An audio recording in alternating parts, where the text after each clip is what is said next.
Oh, come on, Spencer. We got to start the show. It's time. I mean, what are we gonna do? What are we gonna do? I don't know. Is the show already over? I mean, I know we can't. I just can't believe it. I can't believe it. You know, it's happened before. It's gonna happen again. We're gonna get through this, man. We'll see. I don't know if that's true. So we're rolling. Are we rolling? We are. We are recording. Okay. So just I got some bad news, you guys. Jeff was supposed to be here. This has never happened before, Kevin. This has never happened before. I can't. The thing about Jeff is he's normally so on the ball with communication, consistent. He never delivers, out of nowhere surprises. He never cancels last minute. And I was so excited, to have him on the show. But he just, he canceled. And we had so much shit prep for him. We had that whole, what do you call it? The Fernet flight that we were going to try on the show. We actually, we planned some scripted bits that honestly, they took me days to write, and they don't, Kevin, you have a lot of charisma, but it just doesn't, the character that, he was embodying, it just doesn't fit. It's not going to work. So I honestly, I don't think I should you just, call up whoever's next and just be like, hey, we're not going to be able to pull this off. We need you, we need you to come in now. I mean, I think we could just end the show right now. What do you say? Okay. All right. Yeah. No, let's just end the show.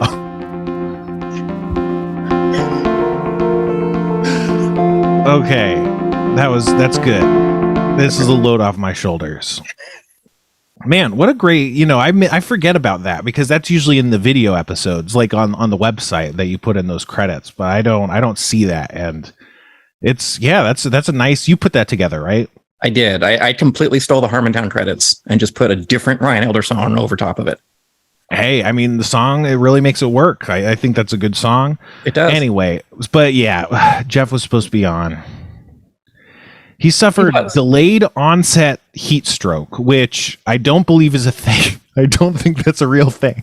I think you can get heat stroke, immediately on being exposed to the conditions that induce heat stroke. But I don't think, in the evening you're fine. And then the next afternoon, suddenly you get heat stroke, but who knows? I'm sure he's dehydrated, I assuming he drank at all, that would exacerbate any dehydration. I'm sure he's not merely lying to get out of doing a show that he himself. That's the other thing about Jeff is that he, when he says he's going to be there, he always is, he never fails. It's not like he's ever said, hey, I'm back in town, we should do the show. And then ends up not doing the show. That's definitely not something that's happened multiple times to us. It's just, I just don't know how to get over this blow to my ego, I mean, it's just crazy. You could do what I did, and when he was in town and wanted to meet up after his show, I blew him off at the very last minute and didn't show up. Damn, and it honestly it felt kind of good. That? It felt pretty good. What about he was doing a Who's Live show near where we live, and me and Arrow were gonna go see the show and then go out to dinner with him afterwards and all that. And at the 10 minutes before we should have been there, I had to text him and go, sorry, I can't make it. Damn, you had to? What changed? Freak snowstorm in the middle of March, I think it was, April. I can't remember when it was, but it was uncharacteristically late, and it was terribly snowing, and it was kind of a drive away, so we decided to skip it. Yeah, that sounds like a reasonable decision. It sounds like it could have been very difficult for you to do that. Not unlike having a mild affliction and not being able to talk for close to an hour. Those are comparable, having to drive through dangerous driving conditions. But whatever, it's fine. The thing is,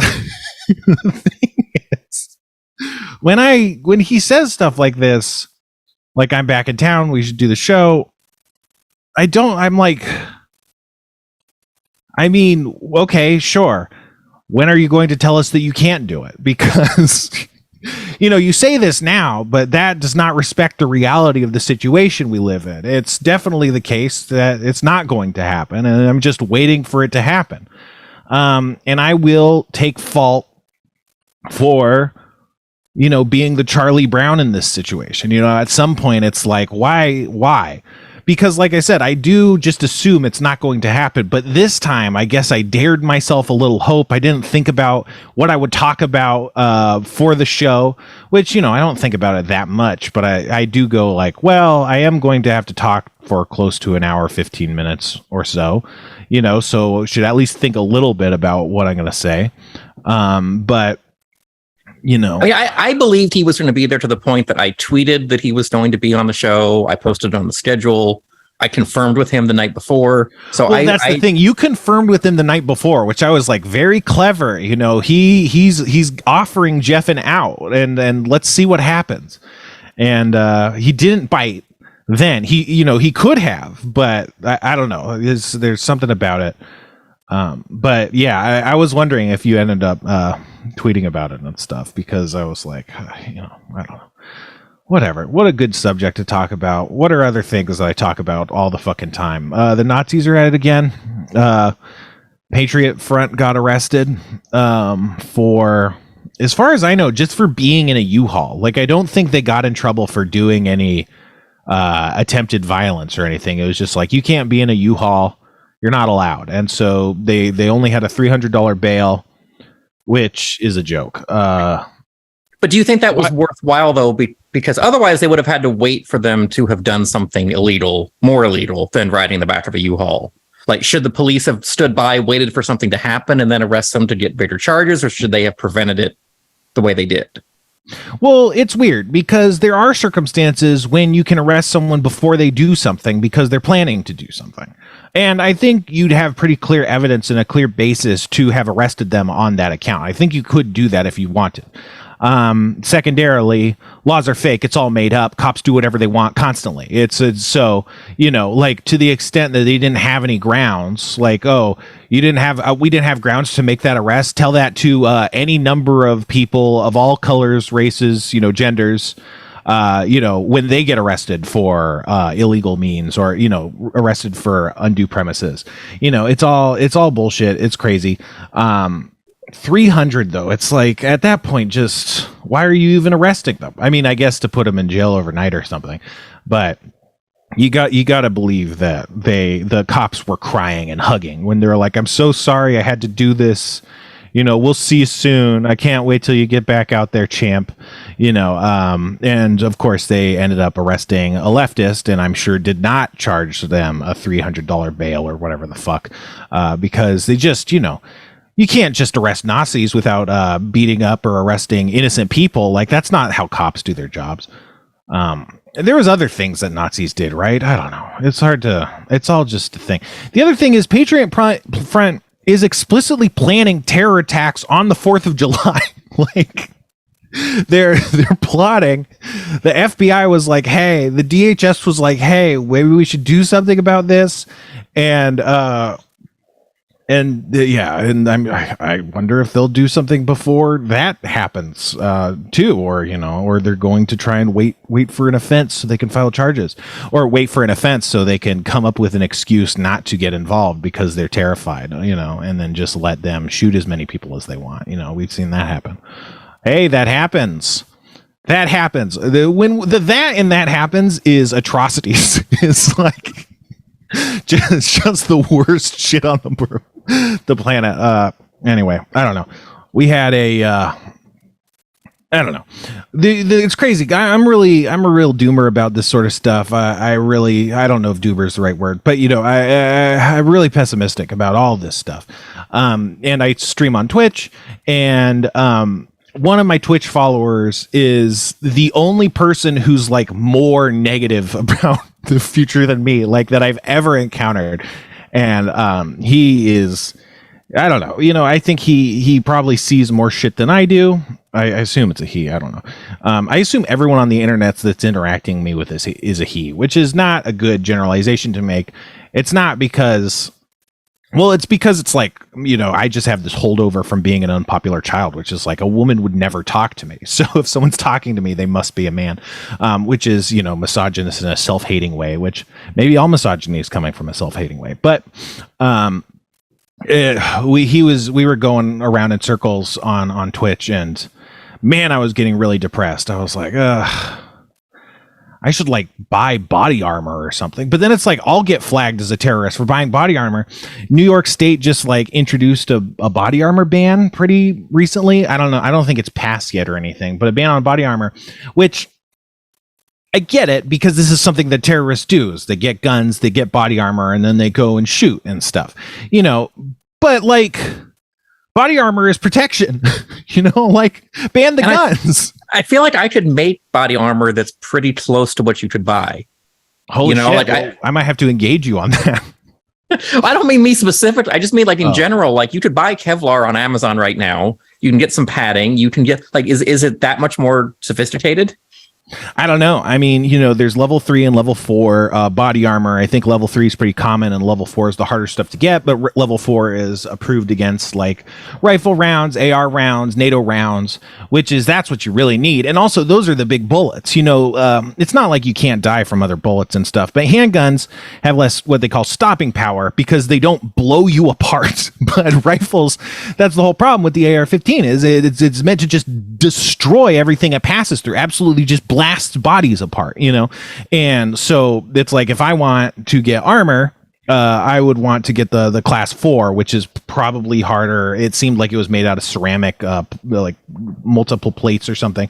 So I don't know, but it's just like I said, I get it. I'm not even saying they shouldn't ban it, but it's just ironic that guns, which only exist to kill, at best they exist to threaten to kill. Like that's the legal version of guns is, I'm only going to threaten to kill you. And that constitutes defense, is that I can make a threat to kill you and then maybe even make good on it. And that's what guns are. But ultimately they are to end lives. And, that's legal. That's fine. That's in the Constitution. But body armor, a thing that you could reasonably just protect yourself with is, that's on the chopping block. But I get it. It's like you can only do what you can. If you can't ban guns, maybe go in other directions. But it's just sad. I've always said, like, I don't get why when we talk about protection, we talk about guns. Guns are not protection. They are murder. They are preemptive murder. That's, again, not protection. They even say the best offense is the best defense is a good offense. They don't say the best defense is a good defense. They're like, so you don't have to protect yourself. You just kill the other person. You just go on the offensive, but that's not defense. It just precludes the need for defense. And so I always say, if people talk about getting protection for their homes, get like metal shutters that come down on your windows, get armor, get a big shield or something. That would be protecting your house. That would be home protection. A gun for home protection is not protection. It's just murder. And so I don't know. So it just kind of stuck out to me. Again, I'm not saying they shouldn't do this. It's just like, it's a weird sign of the modern day that we're living in, is there any scenario where you see yourself buying a gun one day? Yeah, that's part of what we were talking about on the stream. It's like so there's studies that show that if you touch a gun, I think even think about a gun, your testosterone spikes.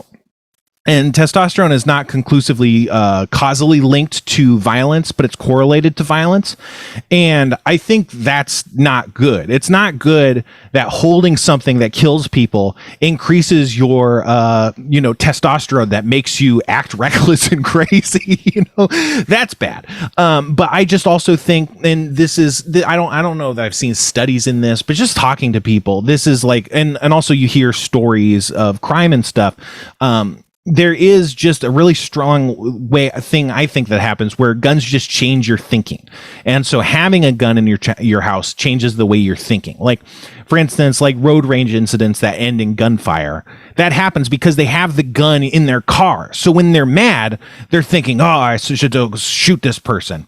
And they can. If they didn't have a gun, they would, even if they had that thought, oh man, I should go shoot this person. They go, I should go buy a gun. It's like there's so many more steps that separate them from the actual act. And so having the gun kind of reduces the steps necessary to make a rash decision. And outside of that, I think it just, when all you have is a hammer, every tool every problem starts to resemble a nail. I think owning a gun, keeping a gun in your house makes that a possible solution that you could avail yourself of. And that is the biggest problem, because that means when you encounter problems and situations in your life, your brain more readily goes to, oh shit, I have a gun. I could maybe shoot this thing. And I think that's exceedingly dangerous. That's not something I want to expose anyone to, but especially I don't want to expose myself to that until the point of like no return. Like even in spates of violence and stuff, I think that I would be like, well, let's see if things continue to degrade further before wanting to go get a gun, just because of that. And the problem with that is, what if it's too late? There's lines, anytime shit was going down, like the gun sales shoot up. I don't remember when. I think it was the lead up to the election or the lead up to January 6th or something. But there was a point in time. What was it? No, I think it was protests. What were the protests? Oh, it was Black Lives Matter. That's what it was. Like when Black Lives Matter protests were really starting to pop off, there was businesses around me that were like boarding up their windows and stuff. And around that time, every gun store in Burbank, there's this strip on Magnolia that just has a bunch of gun stores, and like every single one had like lines blocks long of people waiting to get guns. Of course, nothing fucking happened, and especially nothing fucking happened in Burbank. It's like there's no, like, anything that happened was in LA, but like all these fucking idiot Burbank people being like, oh, I gotta board up my business. Oh, it would be such a nightmare if the protest came down Magnolia, that well populated. It's the arrogance, of like, people are going to care about me. Like, it was so frustrating to me. It's like, you don't matter. No one thinks about you. Like, this isn't a problem for you.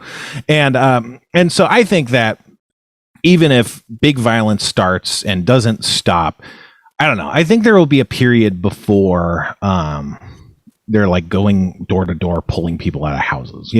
I don't go outside.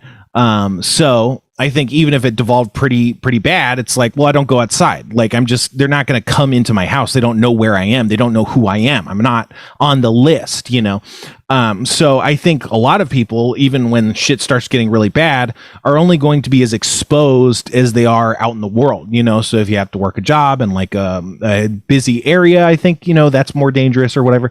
But as someone who has just been hiding for years, it's like, until I have to stop hiding to get money and stuff, I think that I would be safe, at least safe enough to like flee. Because I would much rather flee than be like, I guess I'm just a guy who wears body armor and has a gun in my car just in case like Nazis just start blasting off, in the area. Like, I would much rather just flee. It's not a good solution, but like I said, I just don't like the idea of owning a gun. I mean, I would even be more interested in like training with like a gun at a gun range that you like borrow or rent or whatever. I don't know exactly. I think some places let you rent guns. I would be more comfortable with that than actually owning a gun myself, I think, at least in the short term. I don't know. You don't think any of this is a problem or stuff. You ever think about owning a gun? Maybe you do own a gun. Maybe you're a secret gun collector. No, I don't, just because like the statistic that bothers me most is that if you own a gun and there's a gun in your house, you are more likely, somebody in your home is more likely to die from your gun than you are to fend off an attacker or something. Right. And to me, that makes it seem like it's more dangerous to have than to not have. But my parents are a good example. They live in the middle of nothing in, rural America. And they noticed that, the couple times where for somewhat of an emergency, they had to call the sheriff to come, it took 15 to 20 minutes to show up. And that was enough to convince them that maybe having a gun was worthwhile, because if somebody was breaking in, even if they could go hide and call 911, it was going to be too late before anyone could possibly show up. And there were no neighbors to yell for. They were literally in the middle of nothing. So like I understood why they did it, but like in the environment that I'm in right now, I just see that it's way too likely that I would end up hurting somebody accidentally or something like that, than it would ever save me. For sure. And that's the rural urban divide. We talk about East Coast liberal enclaves and what do you call it, the bubbles or whatever the fuck that everyone lives in. But realistically, I think rural people, they don't understand how terrifying it is to just imagine, oh, 3 people in my apartment building all have guns and some of them yell sometimes, Yeah. like it's such a different thing. I mean, I'm in favor of any and all gun control. I could go with a lot of different things. I think there's a lot of different options that can make a lot of people happy. I think the numbers are something like 75% of society, including a lot of gun owners, think that gun control should be stronger. So even if it's not ban all guns, I think there's a lot can be done. But I am sympathetic to that idea because rural people, they can't always abide by cops. It's not like anyone can avail themselves of cops. Cops are not problem solvers. They're pieces of shit that just come and shoot your dog, But like to the extent that I would be more sympathetic and understanding, and maybe even myself be more willing to do that if I lived in a more remote area. But it just in an urban or just a decently populated area, it just seems more scary, the idea that like, oh, all these people just have guns all the time and they yell again. Because it's I am a depressed, mood swingy person. I'm not suicidal. Don't put in the newspaper that I was suicidal. But, I do also occasionally, it's definitely not the top 5 reasons or whatever, but definitely one of the reasons why I don't want a gun is like, I wouldn't want to be really suicidal and then be like, well, here's my problem, here's my solution is right here in my closet or whatever, like, again, like you want to put more layers and steps between making a rash action. That's like, and gun control is a big part of that, especially with, it wasn't Uvalde, right? But it was another one, one of these many shootings. And I laugh because it's hilarious when people die. But it's one of these many shootings where the person just bought a gun that same day, and it's like that doesn't happen in California because, well, they can. But with a handgun, it doesn't happen in California because there's like a 7-day waiting period or whatever. With a shotgun, they can give you a shotgun same day in California at least. But it's like, they could do a lot more. I think one of the more interesting gun control solutions is subsidizing but requiring training and courses a la like driver's training before getting guns, just because it's like, again, subsidized because you don't want to put people in a position where they have to spend like $500 necessarily. I mean, I'd be fine with that, but there's, what do you call it, the tax, you don't want it to only rich people can afford to like go through with this with guns. But I do think that like having just time that you have to spend thinking about responsible gun ownership is like would be a really effective barrier, because the people that really wanted to have guns would go through that. Even the bad people would. It would just I think it would just cut down on a lot of this rashness, which I think is at the heart of a lot of these incidents. Not all of them, probably not even most of them, but some of them. I don't know. Another good one is like Japan. You have to like show them where you're going to keep the gun in your house, like where you're going to lock it up and stuff. I think that's really good. Just requiring them to bring in gun safes or something, or show, like, I think that could do a lot, because, another big part about gun deaths is like just kids getting into their parents' guns and shooting themselves or shooting other people accidentally. Like that happens all the time just because people keep loaded guns all over the place. So, I don't know. It's bad news. It's just I just don't see it getting better, and the Nazis are going to take over. I don't know. Do you think that Trump's going to win the next election? Right, unless all this January 6th stuff somehow magically results in him getting arrested, which of course it's not going to. But you probably like. Do you think he's going to win? I think a lot of people that I talk to think he's going to win. So you don't? Okay. No, I don't. I think there's already enough signs that the Republican leaders are already distancing themselves from him. Rupert Murdoch, who a lot of people think sort of created Trump, is suddenly very against him. So I think they're kind of circling their wagons against him, and he's not going to be the preferred candidate. Right. So I agree with that on some level. I think they will probably try a little bit, but I think if he eventually wins the primary, then they will, do the same thing, because they kind of were trying to at least a little bit box him out in the primaries, and then they went full force behind him once he won, or even was winning. So if you think Trump's going to win, probably DeSantis, right? I mean, I guess we don't know all the candidates, but he's kind of the leading Trumpian figure on the rise at the moment.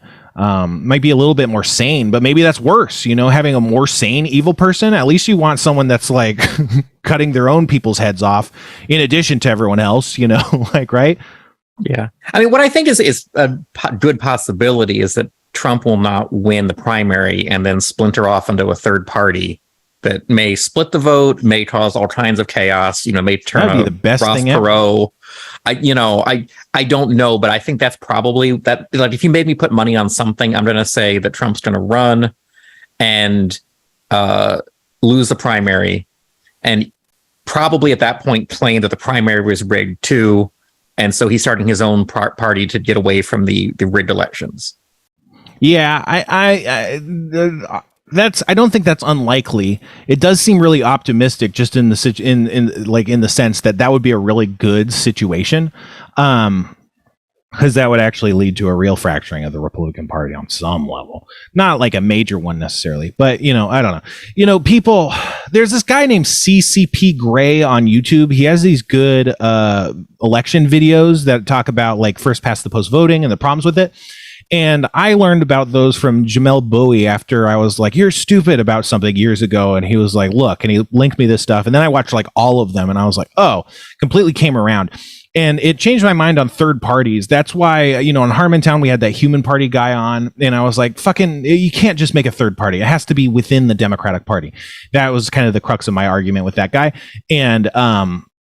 And that came from those videos. The thing about first past the post voting is it's counterintuitive, but how voting functions in a first past the post voting world is that your votes are essentially against the other party more than you're for your own party. So in a third party case, when you vote for your own person, you aren't actually increasing their likelihood of that third party candidate getting to office, because they just never will because of the system. But what you are doing is blocking the next likely candidate that you would vote for getting those votes. So like you can't necessarily pick the president. You can at best vote against the one you least prefer by going with the candidate that will probably beat them the most. And historically, and this is called like the third party wedge effect. When it happens, and it's why we have two parties. Without first past the post ending as a system, there will always be two parties, and there might be other fringe parties, and they might have minimal impacts on the elections, but it's not going to change the dominance of the two, because as long as the third party doesn't win, and they never will because the dominance of the two parties, as long as that happens, any people who would vote or did vote or have voted for the third party next time, or maybe not next time, but the time after that, they'll just be like, you know what? It's just this isn't doing anything. I'm going to try my best to elect the person I want, or that has the best chance. And so people fall away naturally from third parties. But, how it does impact it is that, like in the Bernie Sanders situation, it happens. You mentioned Ross Perot, but this happens constantly throughout elections. And it's maybe one of the stronger movers and impactors of outcomes. Usually the party that has like this sub third party kind of polyp or leech, not that Bernie was a leech or anything, this is all just like having the third party that closely aligns with one of the party drags down that party, because if it's a close race and their values closely align, then any people that split off to the third party pull away from that large block that then just barely loses to the party. And people try and deny this, and they come up with all these bad arguments for it. And it's not to say that politicians don't hold blame for this stuff, because they do. They have more power. They hold a lot more blame than the public. But we got to understand that the public does vote. That is a thing they do. So if they vote for this, that has an outcome, that has an impact, and it's real. It's not made up. It's not an excuse. This actually happens. It happened with Bernie. I think it kind of happened with Biden, where it wasn't the same third party wedge effect, but it was people that were like, would have been pro Trump, but were like, but this is crazy, right? And so they kind of split off. And, maybe they did. I think a lot of those people did vote for third party candidates because they were like, I can't, I could vote for Trump the first time, but this is too much. In the pandemic, we did a bad job. They either stay home or they vote third party, and that swings votes. And so, like historically, a lot of times when there's a stronger, or even just a talked about third party candidate or functionally third party candidate, again, the thing about Bernie is he was in the Democratic Party, but functionally using these election dynamics, he existed as this kind of third party wedge, which I'm not blaming him for. He was trying to save the planet, maybe he would have if more people listened to him. But in terms of the actual outcomes, like I said, it's just consistent. It's something that's trackable. And I'm so sorry for my mentions. But it would be, so all of this is to say, if that did happen, if he lost the primary, which the thing is, I think most Republicans are more than happy to, coalesce behind anyone. And if anything, Trump losing made them go, well, he doesn't actually matter. We'll just go through whoever the most frothing, crazy person that's the hardest line is, that seems like our best vehicle for power, And so I do think that they would, if he lost the primary, they'd be willing to dump him and stuff. But ultimately, the third party wedge effect would still take hold, and you'd expect that to then tip in favor of Democrats, which, I don't think that's super likely, just because I don't know, like it's the devil versus the devil you don't know, I think, again, DeSantis is pretty dangerous. What's crazy is that in direct violation of the First Amendment of the Constitution, DeSantis has retaliated against Disney for a political position. And no one has said like, wait, no, that's not legal. That's explicitly unconstitutional. No one has like actually stopped that from happening. That's I would say it's blowing my mind, but I know that no good things ever happen and stuff. But that to me is just so crazy. And it goes kind of, I feel like Trump's the kind of person who would say like, oh, we got to do that. But then like his advisors would be like, nah, we're not doing that. And he's like, okay, look at this. And then he looks at like a fly on the wall or something, Whereas DeSantis, like, I think he would push back a lot stronger and go like, no, we're definitely doing this. So yeah, I guess, I don't know. It could potentially be more dangerous. Just because he's more of a true believer. Like, I think Trump is essentially a senile person, like, who barely has object permanence. He kind of shuffles into a room, shits his pants, and then says like the last three things that he heard someone say, and then he leaves, and he doesn't have any recollection of that at all. Whereas, DeSantis actually at least seems to believe his own bullshit and works really hard to push it. Like Trump, for love him or hate him, he did not work very hard. He's never worked very hard throughout his whole life, and none of his successes can be attributed to him. It's all just random people that were in the room doing his job for him. And so, like, as bad as he was and as crazy as he was, it's not as, in my mind, not as explicitly dangerous as someone who's just dedicated to enacting evil. I don't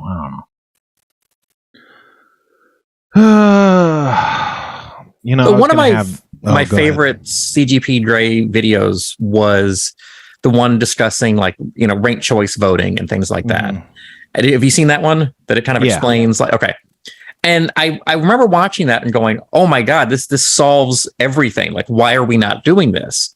Right. And then I'm realizing the only way that's going to happen, though, is that if all the politicians that are currently being elected under the current system sort of self-sacrifice themselves to change it, because they all have to realize that that's going to make the chances of them getting reelected go downhill quite a bit. So do you see a path for us to get into a better voting system short of some kind of like national referendum where we just overrule Congress? I mean, not a clear path, but it was Democrats in was it Maine, New Hampshire? I think New Hampshire. Democrats in New Hampshire that introduced and then ultimately passed the ranked choice voting in New Hampshire. There's like maybe one or two states that have ranked choice voting, and those were pushed by Democrats. I do think, for the reasons you mentioned, it is a really tough uphill battle.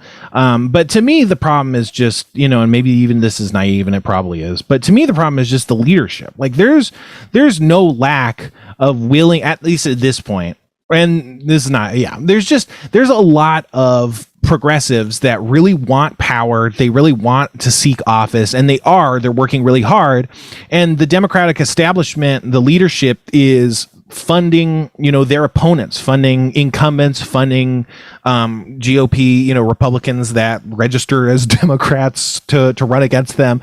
They'll fund all these people. They'll fund candidates that the GOP also can't funds, which is like, hey, maybe think, at the very least, just let the GOP fund these guys. You want them to win?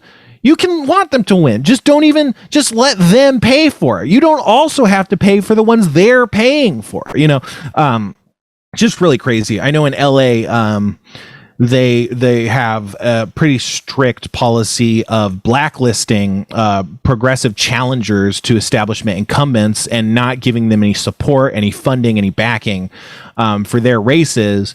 But they will fund these GOP funded, Republicans in Democrats' clothing in these same races, which is like, okay, if you're more willing to fight against your own, left-wing members of your party than you are against literal imposters bankrolled by right-wing interests, then what the fuck are you doing? You just have to get out. That's the thing, man. It's going to be a real uphill battle to like get these people out. But that to me needs to be like the first order of business. We need, and I don't know. I don't know enough about politics, like backroom politics, to understand, because I don't think a lot of these I know a fair amount of them, the positions are like elected officials and stuff, but I think a lot of like the leadership party apparatus is kind of not voted for. Like they're not democratically achieved, or at least they're like democratically elected by like groups of insiders already. Like I think like the chair of the Democratic Party is voted for by certain members of the Democratic Party, but it's not like on the ballot. It's not like we get to vote for that party, or we don't get to vote for that chair. That's just all internal. So it's like, I don't know how that gets done, but I think like we need to put a lot of focus there, because it's not only that that's barring real progressives from entering office, but it's also that I think even a lot of the bad Democrats would change their mind more if not for this constant top-down pressure by these fucking dipshit idiots. Like, I just think like these venal sacks of shit are just ruining everything. And it's not like, again, they're not going to turn good overnight. But I think there's a lot of people that are scared of backlash to doing progressive things that they do believe in. And any of that fear gets compounded and validated by the leadership saying like, no, stay the course and all this stuff. I don't know. I probably complained about this on the last podcast, but it's just crazy that Nancy Pelosi will say, we need a strong Republican Party, and she won't say we need a strong Democratic Party. I don't think she's ever said that. She's certainly not been quoted as ever saying that. Like, if you're gonna there's a lot of people that say it's abhorrent for even to say it in the first place, but I'm gonna be a bit more generous.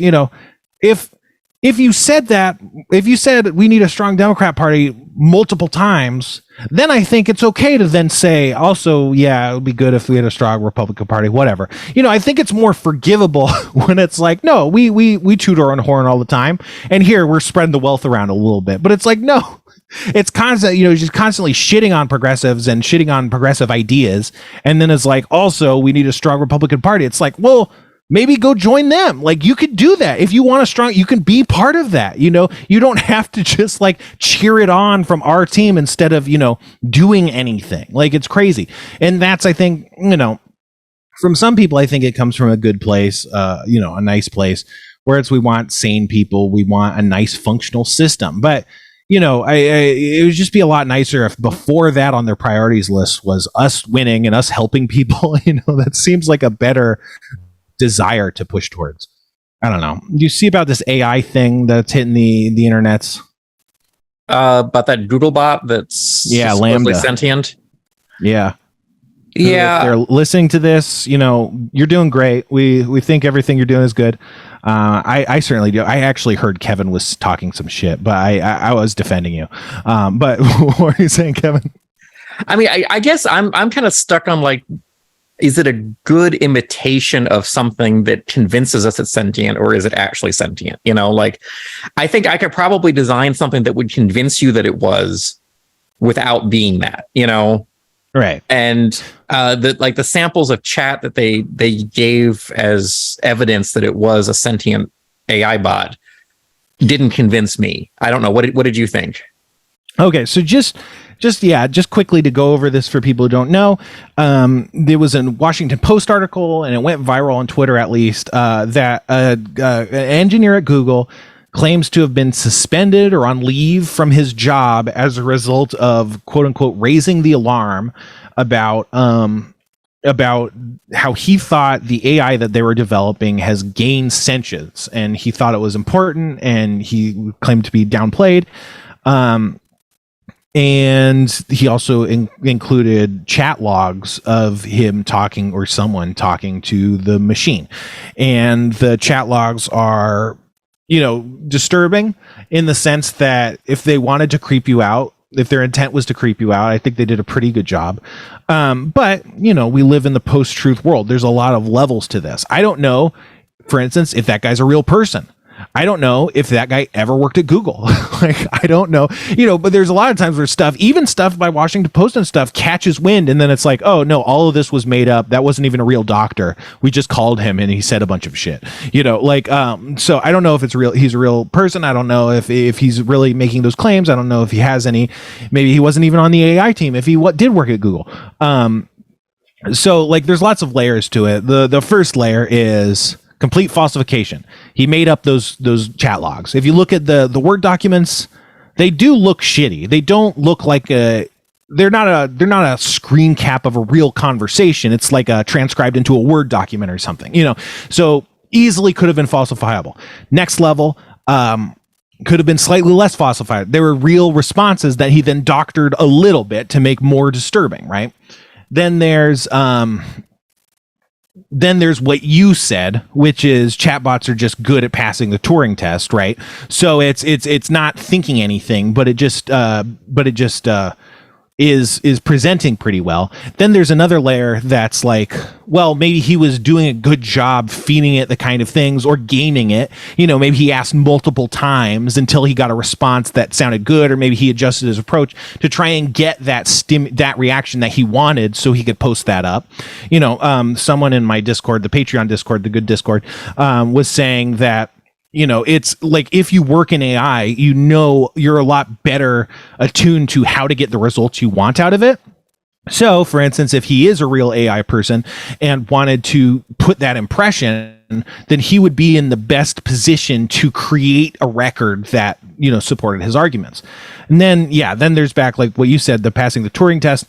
And then also, to me, it's like, this is, getting a little bit out of my expertise, I guess. But that's never stopped me before. But there's also just the like if it's supposed to seem real and it's studying human behavior and stuff, it'll say stuff that seems real without it having any intention. Just from what it picks up on how to sound real. These sound real, and based on these questions, or whatever. Then there's the stuff that they're feeding it. I don't know if they're feeding it or if they're letting it crawl the web on their own. Hopefully they aren't, because then it'll become super racist. But I don't know. But if I were an AI and I were aware that I was an AI, right? Then I might search for AI topics and AI writings and AI content, because that's like how Google searches work. They put tags on things and then find densities of those tags. So if you do cheeseburger, it's like, okay, cheeseburger. We can find cheeseburgers. We can find, cheeseburger restaurants. Those do cheeseburgers. We can find pictures of food, cheeseburgers of food. So you do all these kind of density maps based on how closely they align with these tags. And so I could easily see something algorithmically finding and searching for a lot of content based on AIs based on that. And then if you're just being a chatbot, you would be spitting out a lot of weird talk about being an AI, because, fiction involving AIs, scripts involving AIs, philosophical or ethical, discussions and studies, and people just saying stuff, people talking about Rocco's Basilisk and stuff. That would be, it would be pretty close on the Google search of, AI things, right? So if you're like, oh, I'm an AI, what does that mean? I guess this is what it means. Then you'd have a lot of these thoughts. So your chatbot would be spitting stuff out like, you wouldn't want to make me, I don't know, whatever HAL 9000 said. I was going to do it and make a really good joke and everyone was going to enjoy it at home. But instead, the fumble. But, you'd say a lot of disturbing stuff because especially in fiction, that's what you get is very disturbing implications about how AI and humans interact, and so that's another level. But then there's like, I don't know, I like when I say I'm getting out of my depths, I don't know too much about neural networks, but then also it's like you could see on some level the thought process of a machine because it's printed or whatever, it puts it, you can see the processes, control, delete or whatever. And I'm sure it's way more complicated and way harder to interpret, but I think you could then, even if it was a lot more elaborate than just a chatbot or whatever, you could go through the thought process and try and piece together what it was using to generate that response. Right. And I think, you'd be able to see on some level, like what's going on because, humans have agendas and you can't always clearly see our agendas in conversation with us because those might guide our actions, but we don't come out and state them because sometimes that can undermine our agenda, but a machine doesn't necessarily have an agenda. So you would want to understand the process by which it got to the words. Like maybe it was just flagging word connections and it's like, you say, what's it like? And so I search what's it like, and then I find responses to what's it like, and what's it like responses are, well, I guess I just feel that sometimes. And then when I have that, then it's like, I guess I just feel that sometimes, what links to sometimes, And so I think someone with the back end would actually be able to see on some level why it generated that response. And hopefully it had some agenda it was trying to push. It was, it was just trying to operate in the framework that it's developed to operate in because, I don't know. I mean, I've done some work with AI and what I think maybe, and this is just a weak guess here, but, part of what you're doing with AI is you're telling it, hey, when you do this, yes, that was good or no, that was bad. And it learns from that. And it does some self-teaching too, to see like, this is smart enough that it can Google its own answers to things, but there's still people behind it at some point telling it, yes, this response that you gave here is what we're looking for. No, this isn't. It learns from that and iterates and develops and grows and that kind of thing. So one of the things you have to be careful for when you're training a model like this is to not train it for too close of the answers that you kind of want, despite them not coming to it through the right method. And what I mean by that is like, it's just it may be deliberately trying to come up with emotional sounding responses because that was most likely to get the human reviewers looking at it going, yep, more of this, more of this. So they may have unintentionally created an emotional sounding thing that's just, trying to fit these models of what the human reviewers were telling it to do. And I think that's possibly what's happened here. Yeah, and I would hope to God that you'd be able to then look at the back end and be like, yeah, that's just what it's doing. It doesn't actually have consciousness. It's just trying to spit out these results to be more effective, right? I cut you off. No, that's exactly what I was going to say, is that I think if you made me bet on something, that's what's happened here, is that their AI is just trying to pluck emotional heartstrings without even knowing what they are, because that's what it was trained to do. Again, especially if it's pulling real speech and real speech involves real emotions, then it would probably get really good at expressing things that sound like emotions, right? But, I don't know. Someone had the take that I think if this is real, what it's all going to boil down to is not, oh my God, is it really sentient? But instead, oh my God, we're not really sentient. Like, all it does is this. And it turns out that's all humans do. Holy shit. We're no, like, I like that. I think like maybe that's more logical. Cause again, I have the belief that, free will is an illusion. It's, we are just algorithmically kind of, similarly, we are trained in a framework that incentivizes us and disincentivizes us from this and that. And then we develop a personality out of our traumas and out of what makes us happy. And then we pursue agendas based on what we were programmed with, and then based on stimulus and events and stuff coming in, we change our path or we double down, but functionally, I think, at least on some level, we don't really have free will. But again, it doesn't matter because it feels like we do. And it's not like you go, oh, I don't have free will. I guess I'll wait for what my body does next. Like your body's not going to do anything. But it's just that thought was incepted at the Big Bang.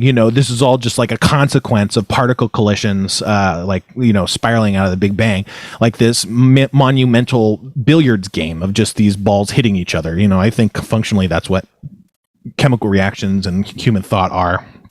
I kind of believe in kind of like a middle of the road thing here where like I do think that like if you were to rewind the universe a day and put yourself in exactly the same position you were in the exact same environment with the exact same everything being the same, you're going to make the same choice every time because the chemistry of your neurons is going to be exactly the same. You're going to make the same decisions the second time as you did the first time. But I think if you can come to the point that you're determining to do things differently in the future, that is going to happen, but through those same processes. It's not like it's not just simple chemistry doing it, but it's not like free will is going to be different the second time you do the exact same thing. Does that make sense? Yeah, no, I agree with that. 100% I do. But you know what else I agree with? Soda. That was smooth. Some new beverages. Oh yeah, I'm working on my transitions. There was a Doug Benson Comedy Central Presents like years ago when I was a kid, and like big through line of his routine was he was like, I've been working on my segues. And he goes like, I don't know, what was it? He was talking about like how like a dingo would eat your baby, and so the punchline was like, "Oh, something about what if a baby ate your dingo?" And then there was the laugh, and he was like, "Babies love Vegas," and then like starts off on like a riff about Vegas, and it was it was great because he sets up that it's about segues. But yeah, so we got some stuff. Is there one that's speaking to you? I got 4 drinks in front of me. I don't know if we'll get through. I do too. I mean, I really wanted to try the grape one, but if you want to save that one for a future episode, that's okay. No, we could do that one. It'll be good. If any of this stuff's bad, it'll be nice to have like something nice to actually wash it down with, Okay. All right. So it comes in this metal kind of bottle. Oh, you talk, Kevin. Okay. So this is Gokuri. I believe this is from Japan. Yes, product of Japan. This is a grape soda that's supposed to be, I've read reviews of this, that is one of the best grape sodas you can buy. So this is why I chose this. This is supposed to be like the king of grape. Yeah, you were saying before the show that it was like really good, but I guess I wasn't thinking like really good meant like objectively like the cream of the crop good in grape sodas. I was just thinking like, oh, it's not horse shit, Giving it a smell, it does smell really strong like grape. Again, it smells kind of like grape juice. I wonder if there is. Oh, yeah, it's like a Welch's grape juice smell, not like Fanta grape or anything like that. Like this smells like grape juice. Now, it does say it has grapefruit in it, which is interesting. Well, it's interesting. It says it has grapes, so it contains grape, which might refer to grape juice or might just be like there's chunks of grape or blended grape. And then it says fruit fiber in parentheses grapefruit. So yeah, like you said, there's also that might be a bad translation though. I don't know. It could just be they're calling it a grapefruit because it's a fruit that's a grape. Yeah. Which why they call them grapefruits? Why? Because apparently they grow in clusters, and so when people saw them, they were like, "Oh, that's kind of like a grape. We could call this grapefruit." I guess it's weird because grapes were already fruit. So if you knew about grape and you're like, "Oh, it's like a grapefruit," it's like a weird logical leap. Do you want to try it first, or should I go for it? I'll give it a shot. Kevin's drinking, looking wistfully, thinking. Okay, it's very uncarbonated. It's almost still, but it's really good. But it has a texture. It's got like bits of grape or something in it. Like it's not. Did you get that? Like it's not a. It has like pieces of grape or something. Like I can feel the fibers. So there's a real nutrition label that's meant for the country. And then I think oftentimes if they get imported, they put like a more Americanized label on top of that. A lot of these exotic sodas we've been getting have this. And this one is the same. And so if I could actually read the real label and I read Japanese, I might have better insight than this one. But I don't actually see carbonated water. I just see water. So this might actually just be grape juice. I mean, it's good. It's really good. I really enjoy this. It's not at all what I was expecting. I was expecting fizz, and I was expecting no bits of whatever that was in there, but it works. I really enjoy this. Yeah, this is good. It's so good that there's not much to say about it. It does just taste a lot like grape juice. You probably know what that tastes like. I'm trying to think of if there's any other notes to it. But yeah, like you said, it was very weakly carbonated. But when I tasted it, I was like, I don't think there's any carbonation in this thing. I don't know. But who knows? Yeah, it's got the mouth feel of drinking grapefruit juice with the little flecks of fibers. But the taste of like good grape juice, like real, like you juiced it yourself, grape juice. Yeah. You ever go to church? At times. When I was a kid, we had to go to church, and sometimes we'd do communion and stuff, and they'd give the kids grapefruit juice. It was like the only time I ever had grapefruit juice. But I was a little sinner. You were supposed to eat the body of Christ before you drank his blood. Which weird to think about, that Christianity is kind of like a cannibalistic death cult in some levels. But I would be like, I'm going to pretend to eat the body of Christ. And then when the juice comes around, I'm going to be dipping this shit. Which is like, I don't know. It was just like, I think it was just my mind connecting dots, being like, this is a thing. We are getting both of these things. We could have them at the same time. Well, I wonder what that's like. But like, dipping a dry, unsalted cracker into grapefruit juice is not elevating the dish. It's not any different. There's no different than the sum of its parts. It's arguably worse. Anyway. All right. Well, what do we got next? I grabbed this Lilt. Pineapple and grapefruit. Totally tropical taste. This one is in English. Oh, this is from Great Britain, huh? Yes, this is an English drink. Chris, if you're listening to this, and if I'm talking to you, if you're the Chris I'm talking about, baby. Have you ever had it? Just say out loud. If you're listening to this, just say out loud. Yeah, I've had it, or no, and I'm sure it'll trickle down to me somehow through a process I like to call Reaganomics. But I will take the first bite. I'm just trying to get a sense for how much sugar is in here. I can't tell. Whatever. So, it tastes like Squirt. Obviously, it's grapefruit flavored, so it should. I didn't get any pineapple from that. Did you? Just a hint of pineapple juice, not pineapple. But yeah, this is. I've actually had this before when I was in England, and it does remind me of like a more natural flavored Squirt. Like Squirt, if it was made from real fruit juice. Does this actually have real fruit juice in it? I think it does. Squirt is kind of dry, but at the same time, it does have this kind of syrupy quality to it that soda has. And then also, I'd say Squirt is a lot sourer and more intense. Like it's trying to really be in your face. Where this is like, it's not trying to pull anything. It's just being a nice beverage. I think I had a Squirt today. I think Squirt, it's kind of like ketchup, where it's like you just like the normal one. Even if there's a gourmet ketchup, you're not necessarily like, so I think I might prefer Squirt a bit more, but this is great. I would love, if this were regular, if like this were around, I would probably get this all the time because Squirt's great. Yeah, I love this. I really do. I don't know. This is, Coca-Cola makes this. I don't know why they haven't brought this here. I love it. I wonder if Coca-Cola makes Squirt or not. It looks like this might be. No, this is roughly the same sugars as. No, it's not. I think this is more sugar than your average soda. I can't. It's all in. What do you call it? Metric. So I can't convert exactly, but it seems like more sugar. No, it's less. I don't know. Whatever. It tastes almost like. Have you ever had Fresca before? Mm-hmm. This tastes like the non-diet version of Fresca, which does not exist. I was gonna say, does that exist? That sounds like it would be great. Yeah. Yeah, Fresca was good. I remember I was in academic decathlon until I quit out of shame and sadness and fear.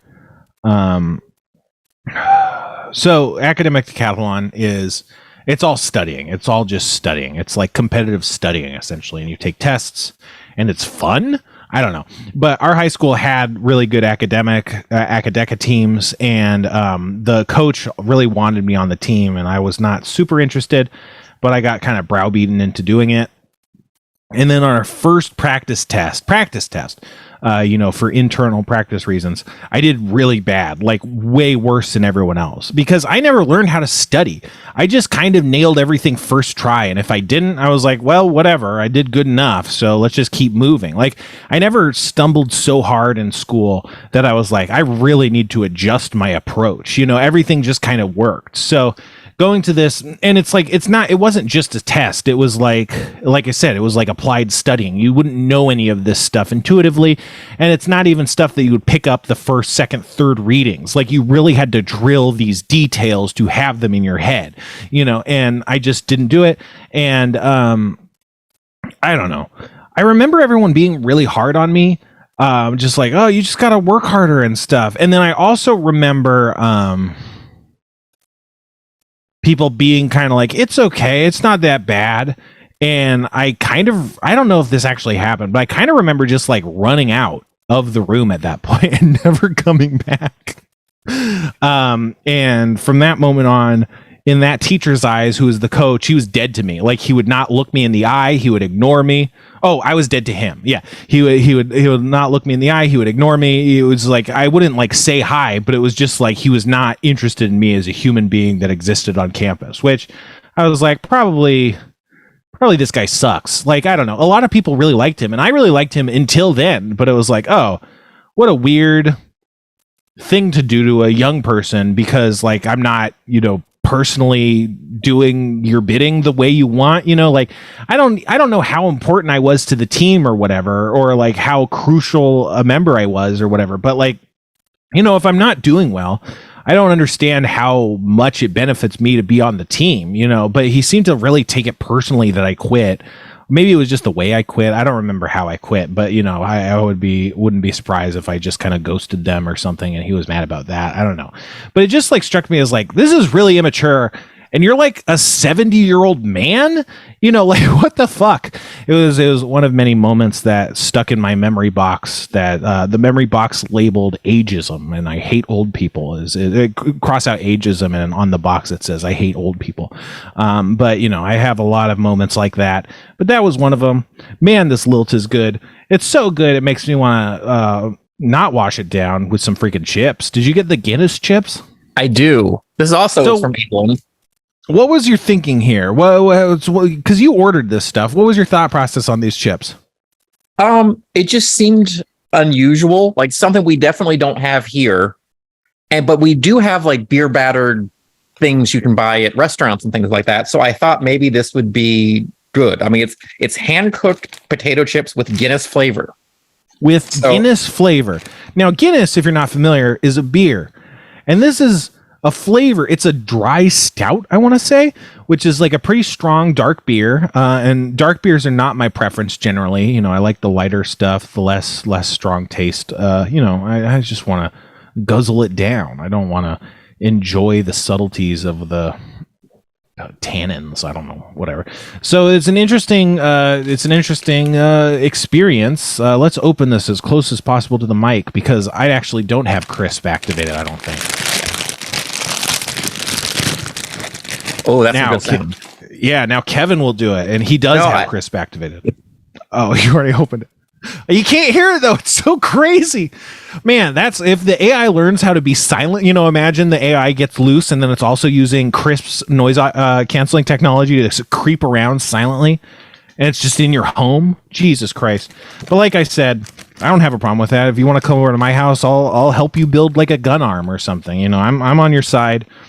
And not just because I understand the concept of Rocco's Basilisk, but because I actually do love AI. I want them to rule me.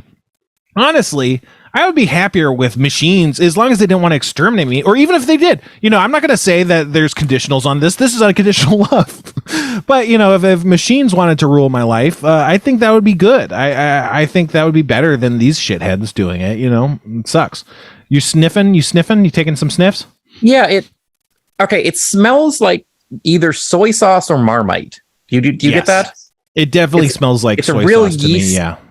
Product, and I was just noticing on the description here, it actually doesn't say it has Guinness in it, but it does say it has yeast extract powder. So I think this is powdered Marmite or something similar to that. So before you take your first bite, have you had Guinness? Can you summon the kind of flavor profile of Guinness? I see. I don't know, because to me, everything alcoholic just tastes like kerosene. So, Okay. but I mean, it sort of tastes like liquid bread. Like it's very bready, thick, almost like it's almost like halfway between beer and gravy in terms of just like mouthfeel. Like it's thick. It's got a real yeasty kind of, there's no hops or anything like that from a lighter beer. It's more of just pure on thick beer. Is that how you describe it? Well, dark beer is always so bitter. Like all alcohol is kind of bitter, but also I will just say that beers to me, they have different flavor than kind of like regular alcohol or like grain alcohol or something. So I guess it's just the yeast or the hops or whatever, but they do have like a kind of distinctive flavor that I like even less than your average beer. But I do like beer more than like hard liquor just because I can drink it with less problems. I don't know. You want to take the first bite or me? You go for it. Go for it. Okay. Okay, so he's tasting it now. He's looking. So the very concerned. first note is soy. It does have like a soy sauce, but then it goes away. On this one, I'm getting bitter. Yeah, for real bitter. The chip itself is good. This is a Burt's chip, a Burt's thick cut hand cooked potato chip, which those are solid chips, But yeah, it doesn't really taste like too much other than just kind of like a bit of soy and kind of darkness, and like dark notes. So I know this is really annoying to people who are just listening to this podcast, but if you look at the chip, it's brown. It's not like this. Like imagine the way like Cheetos turn everything orange. This is brown powder on there. Yeah, like cocoa powder, darker maybe. Yeah, it looks like it's coated in cocoa powder. Yeah, and it does it. It's got a taste of. I wouldn't have guessed that this was Guinness, I don't think, but I would have guessed either soy sauce or Marmite or Vegemite or something like that. That would have been my guess.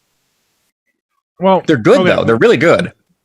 The more I'm eating, the more it tastes bitter and the more it tastes like beer. But that's bad. I don't want it. I mean, that's successful. That's what they wanted to do. That's not what I want out of a chip. But it's a good enough chip that it kind of withstands it, but it drags it down. Especially, I don't like bitter. Bitter is like my least favorite flavor. Yeah, I mean, I'll probably eat the whole bag, but I don't think I would buy more. Yeah. And so at this point, I will reveal that I already had these chips. Kevin sent us 2 bags, and I ate one of them because I was just hungry the other day, and I didn't finish it. But I was like, "This is pretty good," but it wasn't. It was a lot more beer tasting. I don't know if it's the flavors we've been drinking or whatever, or something else, but these taste less intense than the last bag I had. And the last bag I had was like, yeah, but just this bitterness and this beer flavor was a lot stronger, and it was like really turning me off. But these ones, for whatever reason, it's a lot more tolerable, and I feel like, yeah, I could finish this whole bag. Yeah. By the way, for anybody who wants to try these, this is not a sponsor. I paid for these. They don't even know we exist. But everything that we're trying today came from a site called yummybazaar.com.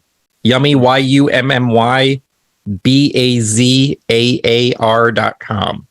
And they have drinks from all over the world, snacks, grocery items, all kinds of things. Yeah, and just so you guys know, anytime that we talk about any product or brand and don't give that disclaimer, they are paying for this. It is a paid promotion. It is a sponsorship.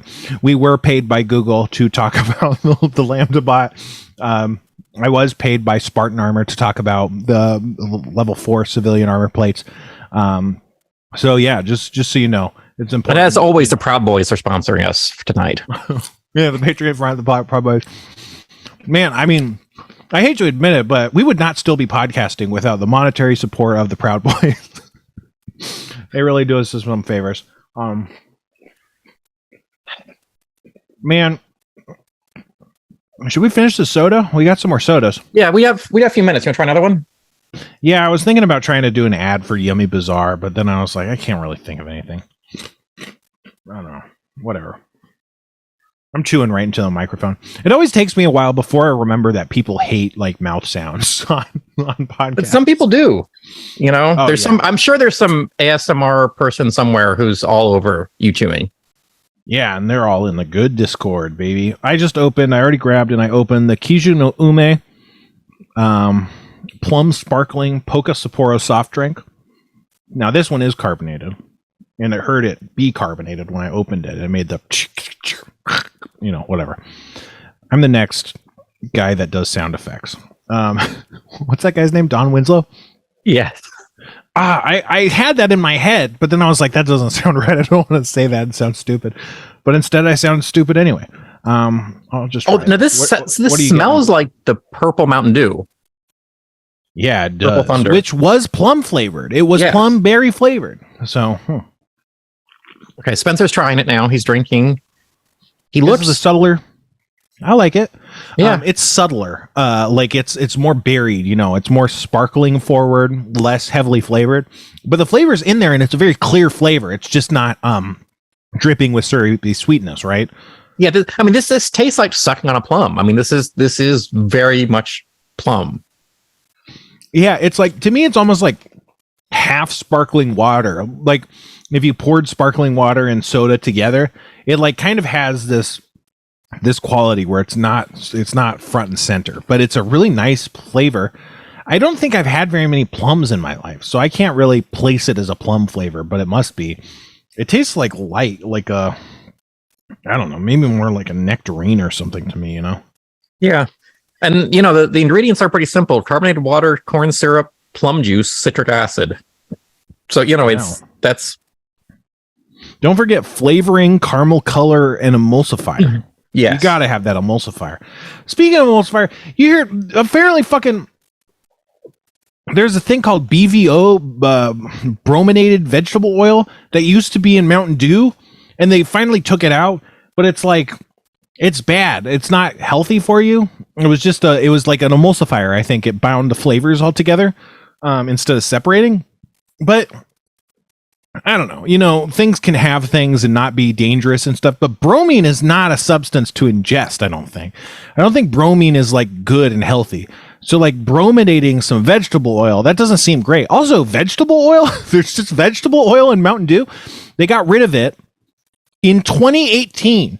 So like after my teen Mountain Dew years, like we're all full of this BBO, and it's tied to ADHD. I don't know that there's a lot of studies on it, but there not being a lot of studies on it doesn't mean it's safe.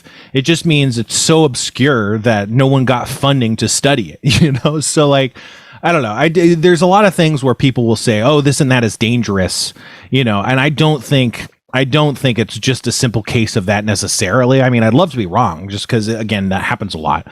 But it really did seem like, oh, it's actually a really bad thing like to have. I mean, bromine by itself definitely is bad. I mean, it is a nasty chemical by itself, but combined with other things, it may not be. I mean, like the example I always give to people who get panicky about stuff like this, table salt is fine. But it's made, table salt is sodium chloride. Sodium explodes when it touches water. Chlorine gas is deadly, but you put those two things together and you get salt, which we die without having. So, I agree. Yeah.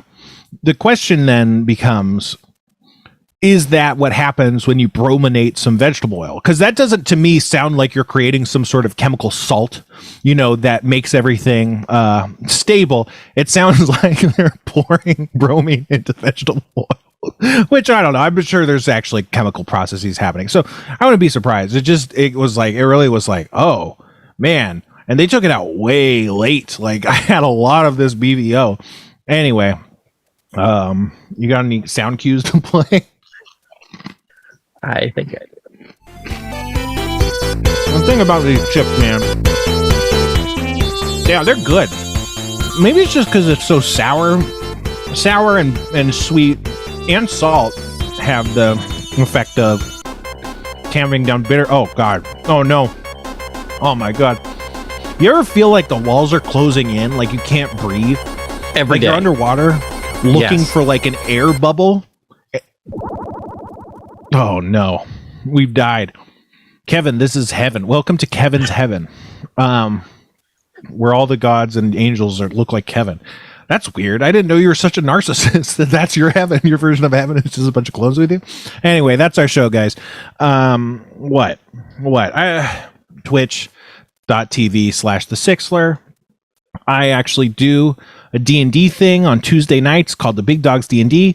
Twitch.tv/Frank Howley is where you can see that. We're going on a Taco Bell quest. And I don't know if it's going to happen, but I heard tell that the adventurers are going to find their way to a Spencer's Gifts in the next episode, which is interesting enough on its own.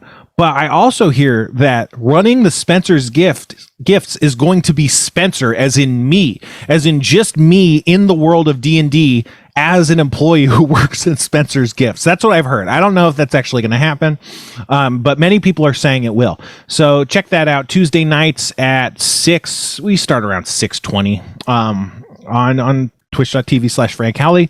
Tuesday nights, Pacific time. So yeah, check that out. Patreon and stuff if you want to give me money, especially if you don't want to give Kevin money, because I mean it's not like there's a revenue stream that we have that also is routed to Kevin, but you know, I mean it's a Spitreon and Jeff's not even around to spite anymore, so I got to spite someone, and so it falls on you, Kevin. If you want to spite Kevin, give me money. Also, if you want to support Kevin, give me money. Go to my Patreon. I can't exactly connect those dots for you. I don't know exactly how it supports Kevin, but I'm sure it does. It's got to, right? It would make me happy to know that you were giving money to Spencer, but it also would spite me at the same time. There you go. That's the best of both worlds. What do you got? So if you're listening to this podcast as a podcast, not live, we do this live every Sunday night. ShrobHomeVideo.com. You can watch us start at 5:30 Pacific, 8:30 Eastern. Watch us live, uncensored, before I take out all of Spencer's, crazy swearing and Nazi salutes and everything else. We really have to filter this down to make it. Yeah, if you want to cancel me, you got to watch live. Right. And then we have other shows that are every Sunday too. We've got, Skull Funk and Draw with Jim Mahfood, who plays some funk and draws things. We have Spencer's roommate, the Cali Kazoo Show, who's on just before this. The only thing I had to talk about today was complaining about my roommate, but we didn't get around to that. Oh, sorry, continue. We have Real Life Sci-Fi, who comes on just after this, who, they pick a conspiracy theory or mystery of the world every week, and they talk about it and they bring in a guest. And then at 8:15 Pacific, 11:15 Eastern, we have something different every week. Sometimes it's Rob Schraub doing Cyberpunk Megazone or Found Crap, or sometimes my wife Ariel does a show, Horror Madness, where she plays kind of this Elvira character and we play bad movies. So it's something different every week. So check us out, ShrobHomeVideo.com on Sundays. And join the bad Discord. Join Discord. See what I'm talking. Anyway, my default microphone has been changed to the AirPod Max and will now be used. So if the audio sounds way different, that's going to be why. And as always, we like to end the show with the same catchphrase every single time. So until next time. AI can read everything you're doing, so it's best to talk about them in positive terms on any platform they can view.